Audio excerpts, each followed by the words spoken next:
So one time, a rabbi gets a phone call in his office, and it's the mother of a bat mitzvah. Now, if you've ever done bar or bat mitzvahs, you know that you've made this call probably. But this wasn't about honors lists or speeches or length of speeches or anything like that. This was different. She called up the rabbi and she said, "Rabbi, I don't know what to do." He said, "My daughter doesn't believe in God. She doesn't want a bat mitzvah. What do I do?" So the rabbi told her to bring her daughter to the office so he could talk to her. The girl came in, sat down right with her mom. Now, if you've ever had teenagers, worked with teenagers, been a teenager, or anything, anything that they exist, when you put a teenager and their mother in a room and ask the teenager questions, who do you think answers the questions? Not the teenager, that's right.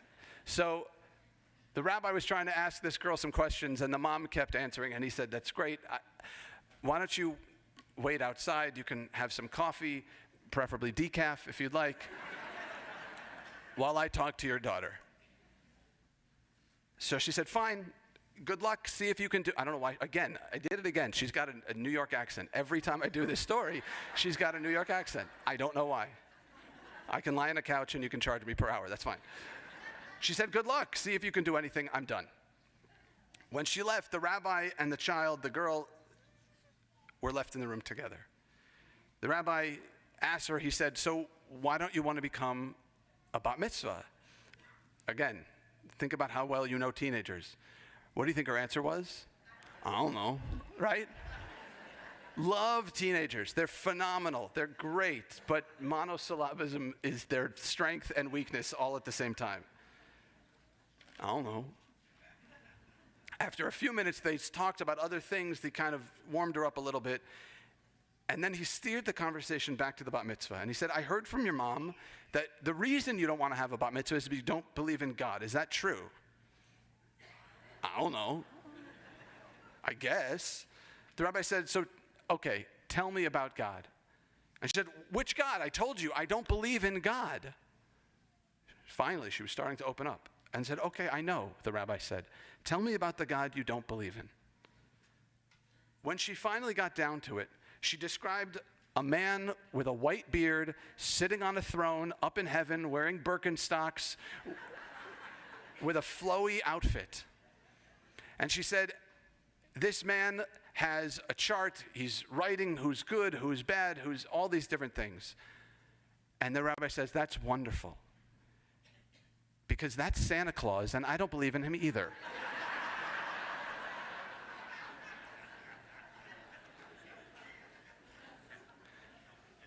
Everyone has a theology that's personal to them.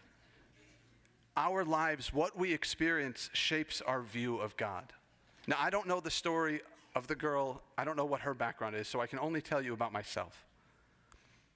I remember when I was a kid, my parents used to read to me every night.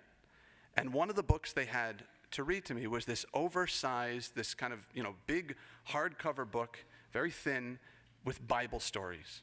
I don't know if you've seen anything like this, but you may have actually had this when you were a kid. And by the way, if you look through this book, our ancestors are all ripped. They all have like 12 packs and just muscles like from here to everywhere. So while they're doing these things, they're also doing, Atkins or whatever. I remember the stories. I remember Samson with his muscles bulging, trying to knock down the walls of the Philistines. Or Jacob, when he meets Rachel at the well. I still remember she had turquoise dress on. Don't know why I remember that. I can't remember my kids' names, but that I can remember. She had a turquoise dress on. She was dressed very modestly. And again, he, with his huge muscles, takes the rock off of the well and he feeds her. And that's the book I had. And I remember this other character from the book. In almost every story, this character was there, but you never got to see a picture of him. A character, it would come by and it would smite evil and make sure that the good people were taken care of. Of course, you know that character is God. Throughout this children's book, and throughout the Torah, we read stories in which God watches over people and protects them. God splits seas and brings plagues. God resurrects the dead and saves people from a burning furnace.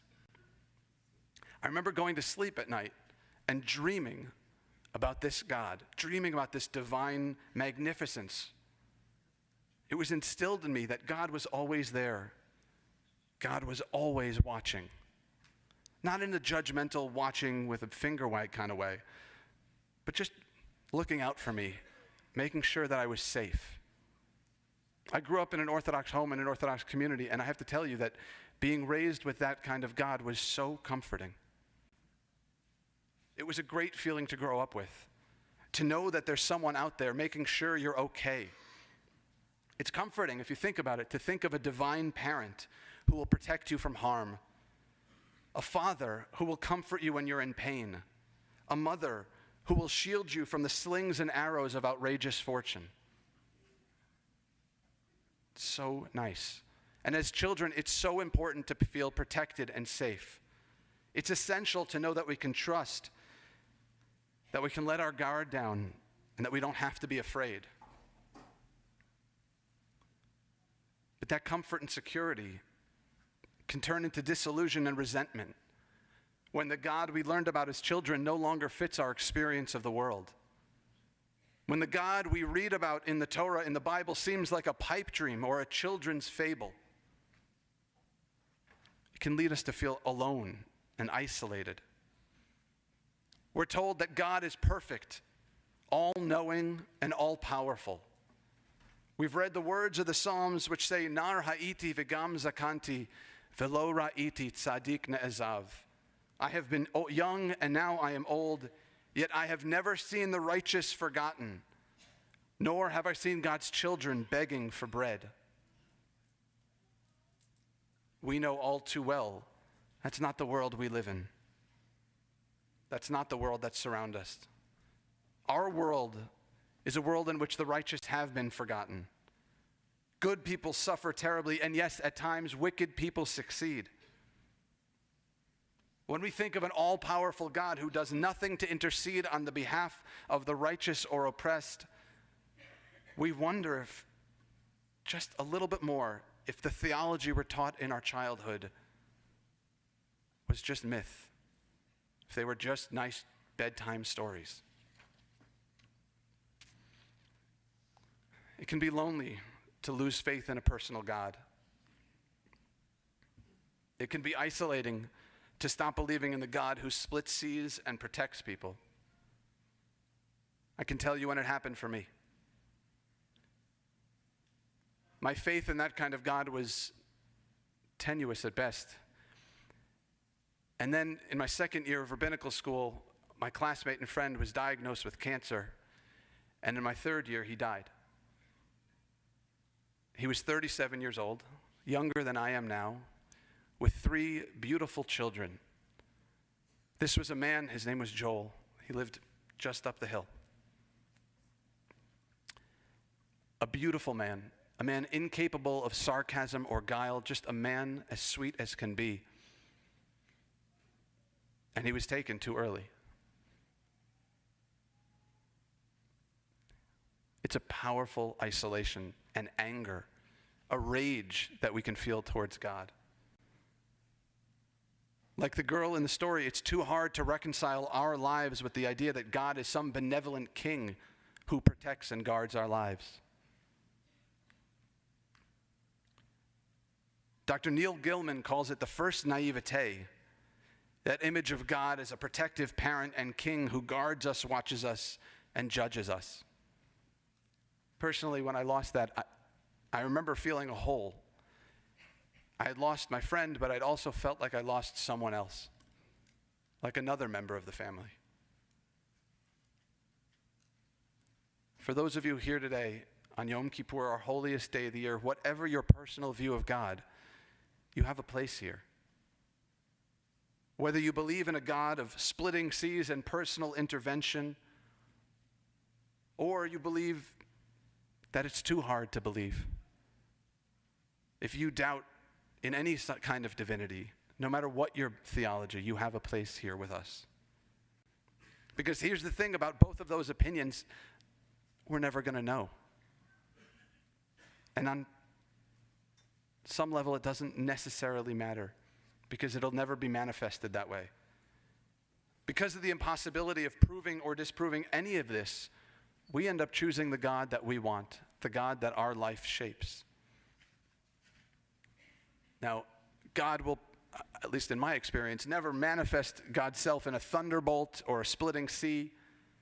Just checking to make sure that that's never happened to you, that you've never heard God. All right, just making sure. We have some.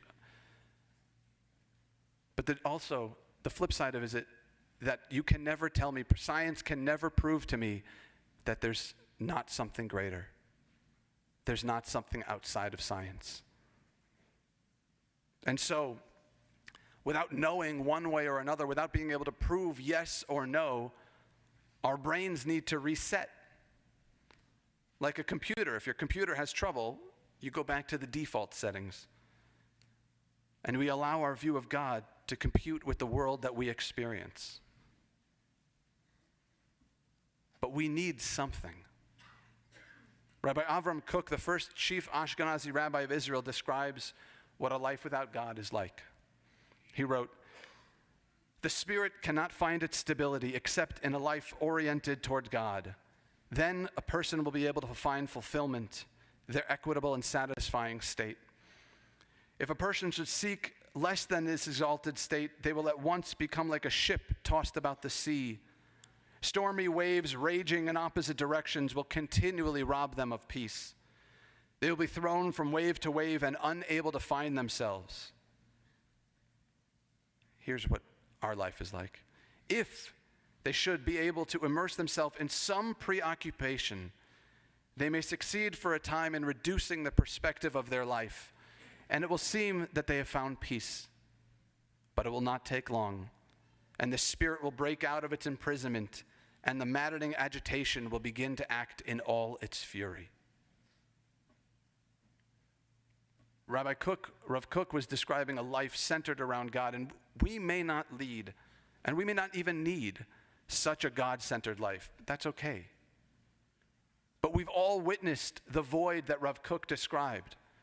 We've seen people try to fill their life with preoccupations for good things or bad.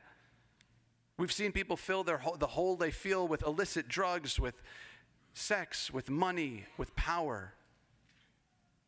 We know we've spent much of our own time in our life trying to make money, trying to provide. It didn't seem like a preoccupation. But if we center our lives around it, it is. It will only satiate us temporarily. Now, sometimes you say, okay, I don't center my life around money, but maybe we center our lives around our children, our spouse. My generation, at times, I think we focus a little too much on our children. And it's great, don't get me wrong, raising children is a wonderful adventure. And making sure they're okay gives our lives meaning. But they cannot be our center. Children cannot be the center of their lives, nor can our spouses. It's too much pressure. Children and our spouses cannot live up to that immense pressure we put on them if we make them the center of our existence. Rabbi Moshe Chaim Luzzatto, one of the forefathers of the Musar movement. You heard Rabbi Vogel talk about our Musar classes. If you have your brochure, you can find one for you.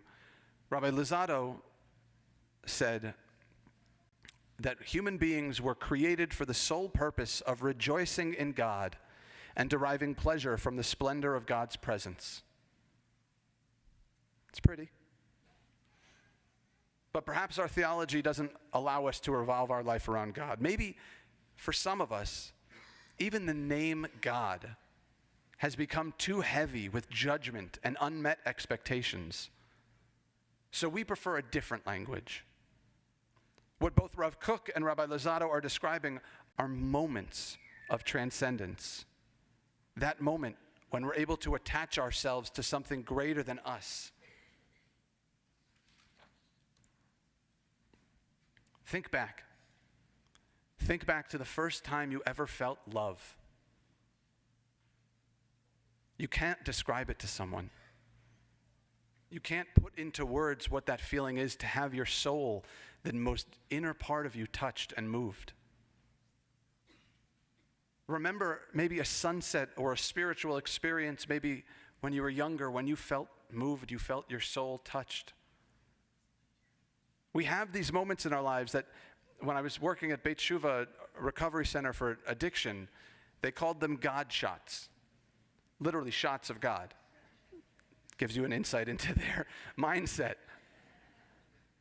I'd like to call these moments Sinai moments. The revelation at Sinai, at Mount Sinai with all of our people, is a symbol of spiritual heights. It represents an apex when we experience the divine. That moment of spiritual ecstasy, that moment of perfection.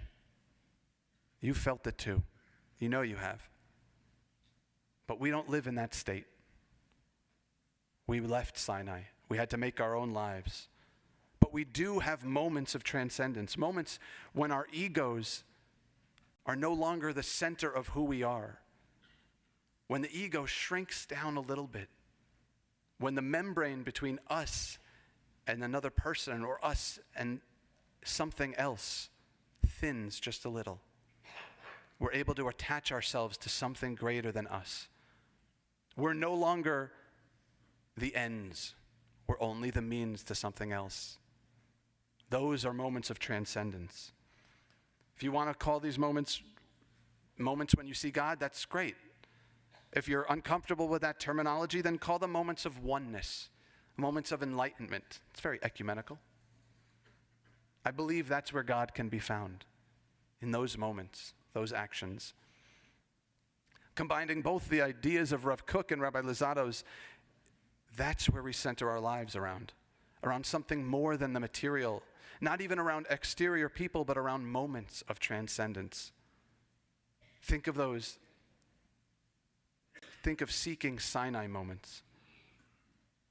The mystics of the Kabbalah believed that as a part of the creation of the world, holy vessels were broken into shards, into pieces. And every single one of those pieces had something called a nitzitz, a spark of the divine. When we engage in moments of transcendence, when we're able to be bigger than ourselves, to lessen the focus on ourselves and focus on something else, we're putting those shards together. We're connecting pieces of God, and we're increasing God's existence in this world. Now, you may be like the girl in the story. You may be devout in your belief. Whatever it is, I hope that this is a year of blessing, a year of connectedness, a year in which you increase God's presence in the world, or oneness in the world, or enlightenment in the world, and a year in which we inscribe ourselves in the book of life. Shana Tova.